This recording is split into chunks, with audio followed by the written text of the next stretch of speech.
What's good, Chad? Can y'all see me? I'm not too black. Alright, bro. We're back on this Diddy time, and we're like react to another Diddy documentary. I like the last one. We're gonna watch this one again.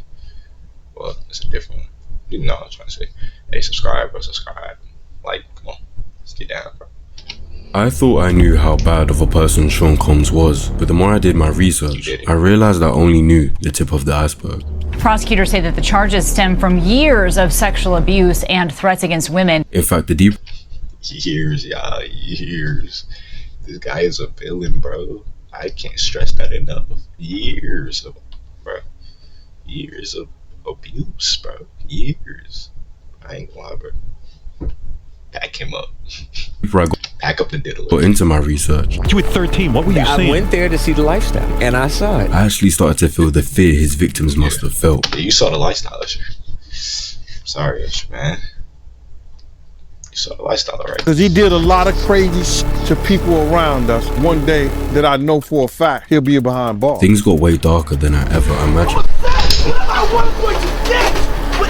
And what I've come to realize is Diddy's life is one of the most evident displays of pure evil I've ever laid my eyes on. But I didn't want to make a journalistic overview of his life and crimes, those exist already. I wanted to specifically focus on his dark psychology, a deep dive into his mind, a study of evil. There are no misconceptions about it. This is the dark psychology of Diddy.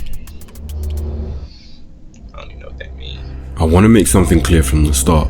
Usually in cases like this, I wouldn't use unsettled lawsuits as evidence for dark psychology, as the things are only alleged. But Diddy lost that privilege when lying about what he did to Cassie. Cassie Ventura, or Cassie, was a female artist that Diddy would sign to his record label, Bad Boys Entertainment. She was 19 at the time. Diddy would help produce her first album, and not long after, he would begin dating her. They would How old was Diddy at this time, bro? How old was Diddy at the time? I mean, she legal though, but like, how old was he at this time? Like, that's kind of together for 11 years before splitting in 2018. Not much was known about their relationship, but in 2023, Cassie would seemingly out of nowhere file a lawsuit against Diddy. The lawsuit alleged that he subjected her to a decade of abuse, violence, and sex trafficking. Diddy would actually settle the lawsuit straight away for $30 million, allowing it not to go to court. However, what would then happen is other lawsuits started to come out from other victims over the next few weeks, as though Cassie's bravery inspired them to come forward. They included more claims of assault. Shout out Cassie, man. Cassie's bravery, bro. Help to come forward against the Joker. Abuse, and more heinous crimes we'll get into later. However, Diddy would take to Instagram to deny all of these allegations, saying they're just looking for a quick payday. He doesn't specifically address Cassie, but it's implied in this message that her allegations are also attempts to, quote, assassinate his character and destroy his reputation and legacy. There would be no proof. I don't know what you was getting down into, Diddler, bro. Hey, bro, the Fed's been on you, bro. I think. I don't know. Of these allegations for a few months, but in May 2024, footage would be released that changed everything. Disturbing new video appears to support some of the accusations of abuse against music mogul Sean Diddy Combs. I of course won't show the graphic part of the footage, but it clearly shows Cassie trying to leave the hotel they were in before Diddy emerges in nothing but a towel. He catches up to her, pulls her to the floor by her head before stomping on her and kicking her. I ain't gonna lie, I hate this video, bro. Like, realistically, bro, like, come on, bro. Imagine somebody did that to your mom, bro. I said this last time. Like, imagine, bro. Come on, bro. Like, I hate this video, bro. That's crazy that they leaked it too. Her on the ground while she curls up and just takes the abuse. The day following this footage, that video was low-key the downfall. That video was the start of everything, bro. Like, the main start of everything. Like, low-key. Is released, Diddy would try and backpedal and issue a half-hearted apology for his actions. My behavior on that video is inexcusable. I take full responsibility for my actions in that video. I was disgusted then. Facts, bro. Facts. Facts, bro.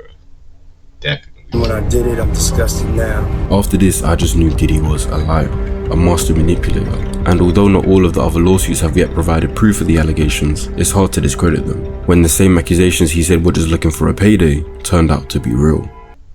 I knew I was underwater. Yeah, chill, bro. I just didn't realize I was this underwater. As mentioned with Cassie, Diddy used the ability to bolster her career as a way into her life. He was a multi-millionaire that was working with a lot of big talent, so he used his power and clout to his advantage. When first signing her, he was 37 and she was 19, and in this Answer my question. Answer my question, bro. 37 and 19? 37 and 19. This guy is wicked, bro. This guy is wicked. space of 2 years, he was able to seduce her into a relationship with him, but one with dark intentions. Based on the actions that would follow, I believe that this would be dark psychological seduction. This is using calculated hidden methods to obtain the availability of a target. However, it's only dark if this situation doesn't also benefit the other person. Seducing someone isn't the bad part if you mean good, but Diddy's intentions with Cassie were far from good. Also, as you can see in the methods, a planned out process is the method where your process of dark seduction is repeated with different victims. In 2024, model Crystal McKinney would file a lawsuit detailing how Diddy made promises to advance her career in the fashion industry. To have How would he do that? How y'all think he would do that? I ain't gonna lie, bro. This man is crazy, bro. The master manipulator, the dealer.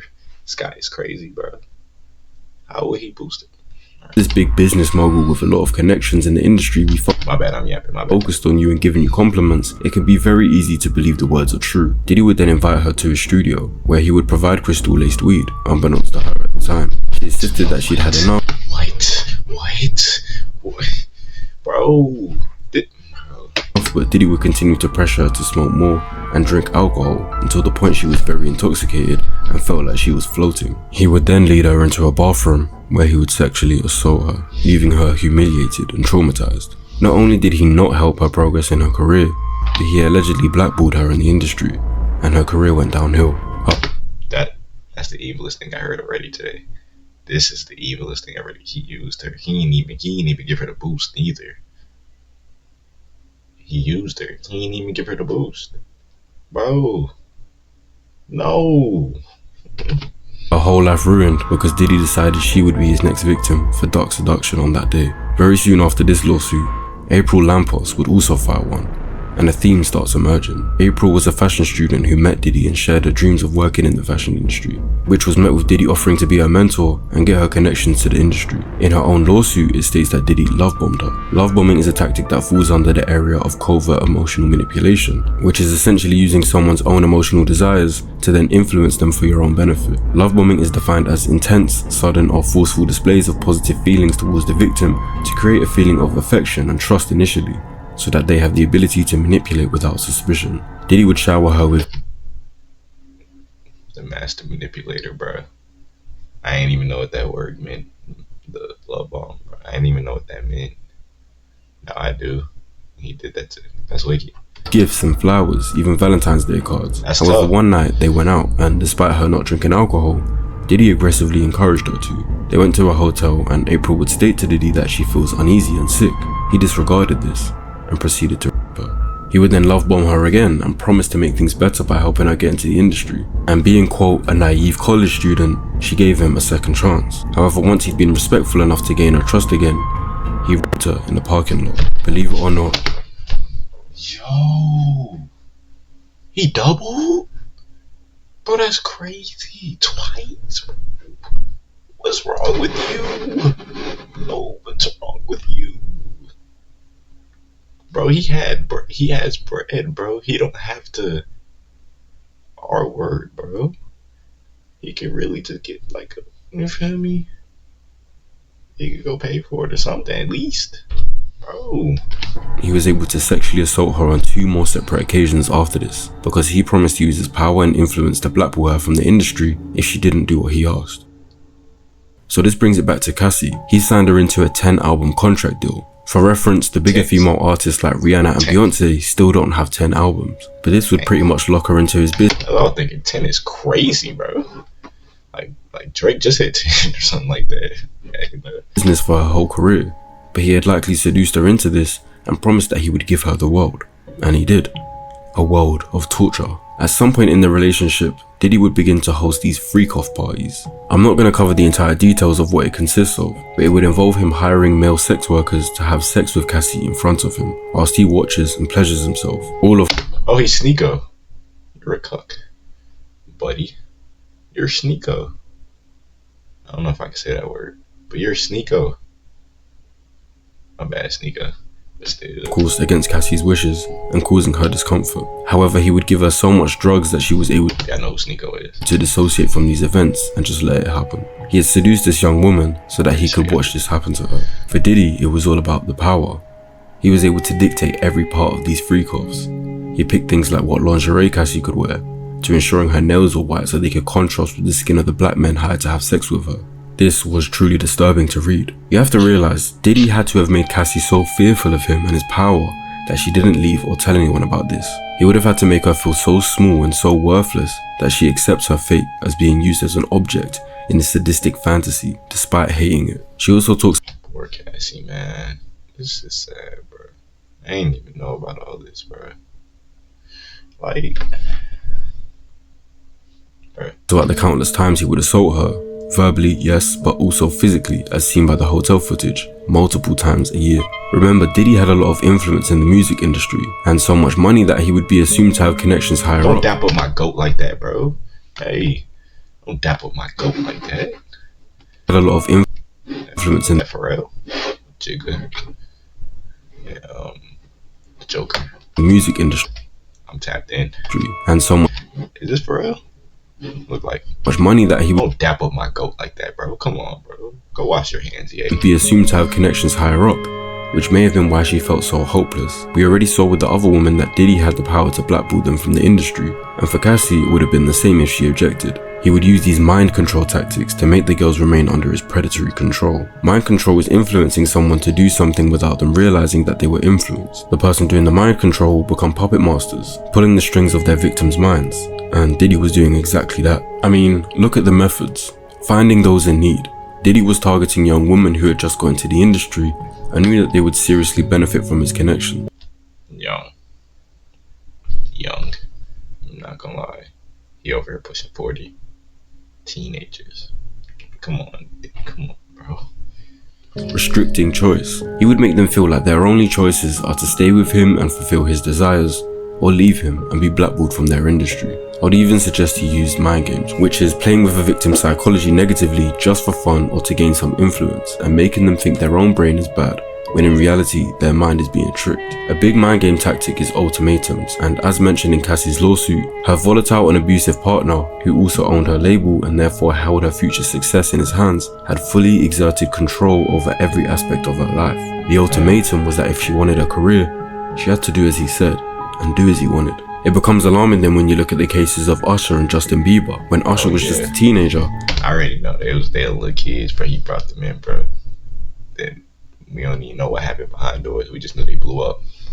He was invited to live with Diddy, where he experienced some weird things. We're sending you New over York to City. something called Puffy Flavor Camp. There you go. To learn Flavor Camp. Yeah, Flavor that's what it Camp. was called. Puffy's place was like just filled with chicks and orgying like nonstop. Yeah, but you were 13. What were you I seeing? went there to see the lifestyle. Right. And I saw it. And Bro, he was 13. You seeing all this, bro? Come on, bro. Dang. No 13-year-olds supposed to be seeing all that. I ain't gonna lie. Not supposed to.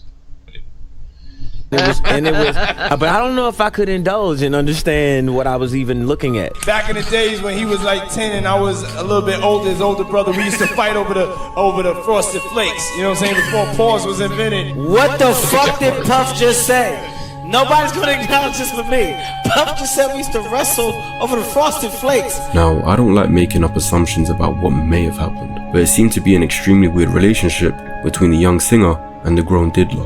When Usher was 16, Diddy would produce his album and stay in contact with him into his adult years, helping his career. Until Usher comes out and explicitly says anything, we won't know if Diddy did anything to him. But using these mind control and mind game tactics, something could have been done that kept Usher obedient in order to not have his career ruined by Diddy's influence. Something similar would then happen with Justin Bieber as a teenager. He's having 48 hours with Diddy. Where we hanging out and what we doing, we can't really disclose. But Why can't you, bro? Why can't you? What's going on? Why can't he disclose, bro? What's going on? it's definitely a 15-year-old's dream. After Justin spent 48 hours with Diddy, where he would be gifted a Lamborghini, the two of them would go a year with little contact, before they met up again and Diddy questioned Justin on this lack of contact. Starting to act different, huh? You ain't been calling me and hanging out the way we used to hang out. Well, I mean, you try to get in contact with me, through all my, partners and whatnot. But you never really got my number, so. Right. Okay. You can see the nervousness and apparent fear in the 16-year-old. Bro, definitely, bro. He over here shivering, stuttering, shaking. Like, bro, did he back up, bro? Scaring the young man, bro. And that could be quite telling. With the dark psychology tactics we've covered so far, it wouldn't have been hard for Diddy to have done something to Justin, but use his methods to keep him obedient. This is the vampire Louis Dula. 5 seconds, come on. 5 seconds.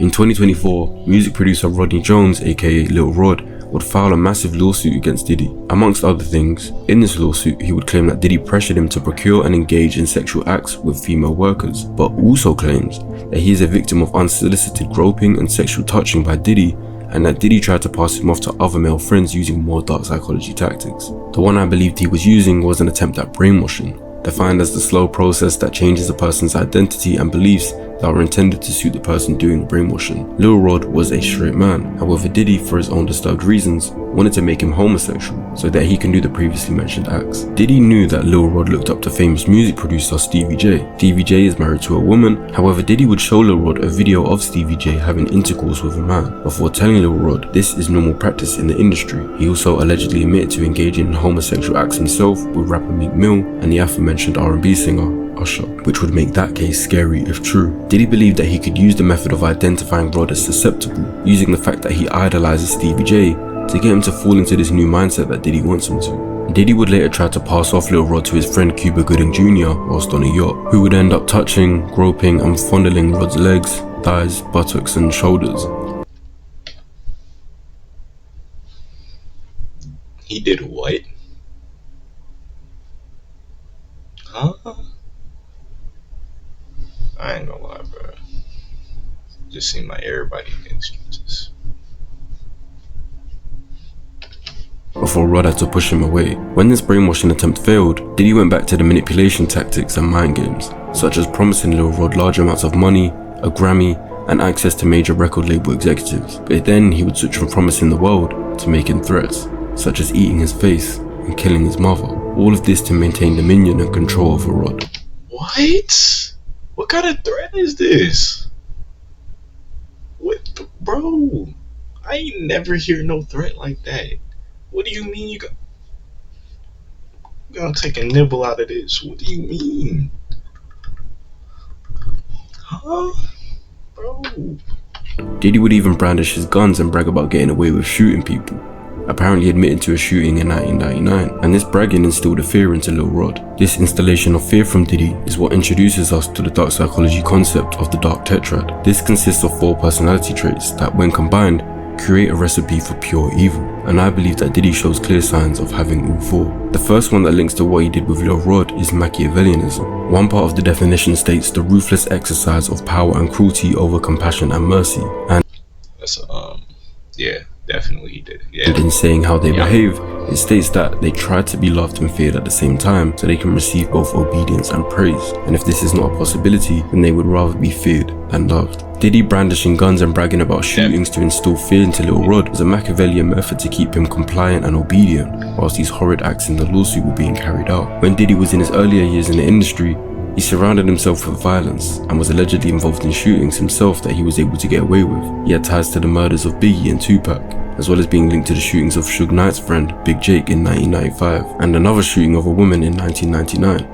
But he wasn't imprisoned for any crimes. However, there were other violent acts that he definitely was confirmed to be the perpetrator of.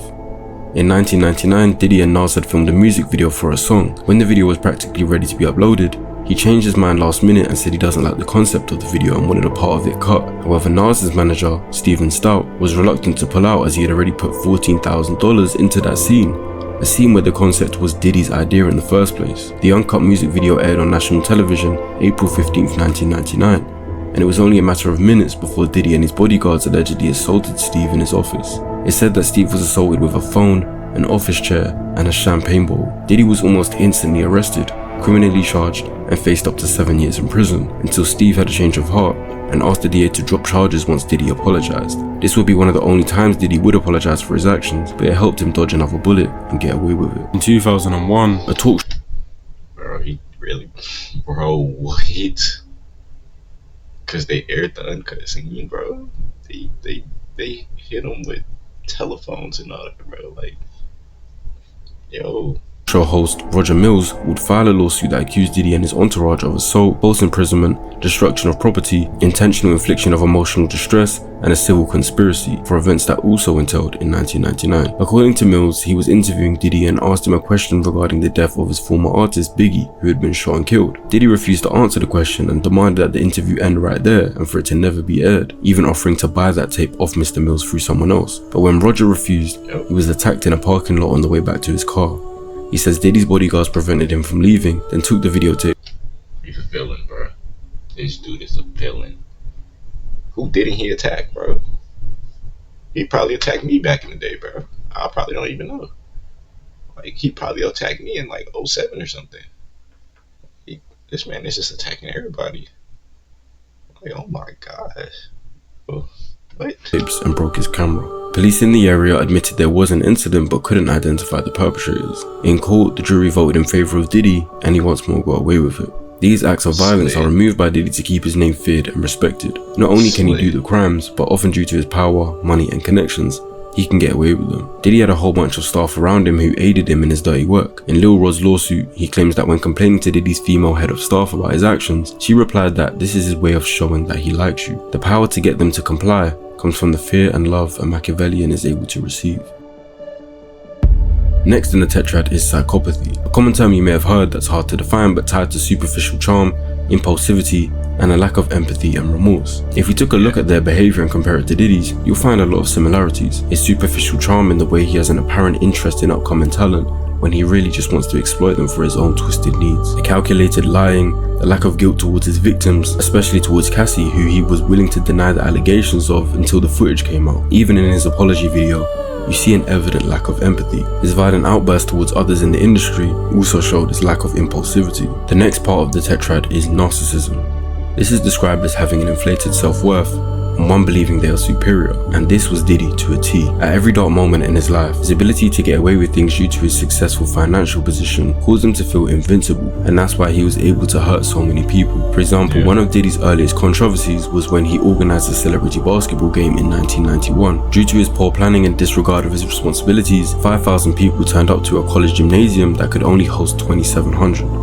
As a result of this and the door being barricaded shut, people got trampled on and 9 of them lost their lives. Diddy was not 100% accountable but still had a big part to play as this was his event. He gave a half-hearted apology and paid around $600,000 combined to the families of the deceased, but he had millions, so he faced no real punishment. From here I believe he realized money and power were going to give him a superior ability to commit the crimes and get away with them, as documented in this video. He believed in his own power and that he deserved everything, which is why he would become abusive if anyone threatened to leave him. The final part of the tetrad is sadism.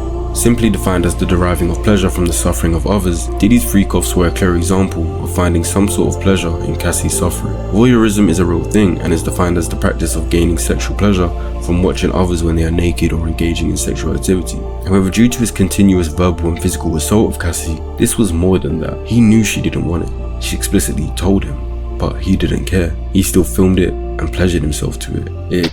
That's the worst part, bro. He didn't care. That boy did not care, bro. He just had to get done, bro. See, bro, I feel so bad for her, bro. Like, my gosh, bro. Excited him to see her in discomfort, filled with drugs. Fulfilling the dark tetrad makes it clear that Diddy is pure evil. Following his recent arrest, many more truths will come to light. But regardless of the punishment, the damage to many of the victims will never be undone. Diddy's rise to power wasn't built on music alone. It was built on fear, control, and manipulation. And as the truth continues to unravel, we must ask ourselves, how many others have yet to come forward? How many victims does Diddy have? How many people have fallen into his acts of pure evil? That's it, bro. I can't watch no more. This man is twisted in the head, bro. But hey, Y'all subscribe, man. Y'all like, comment, all that, bro. Just because this man locked up, y'all like, comment, subscribe. Hey, I'll see y'all.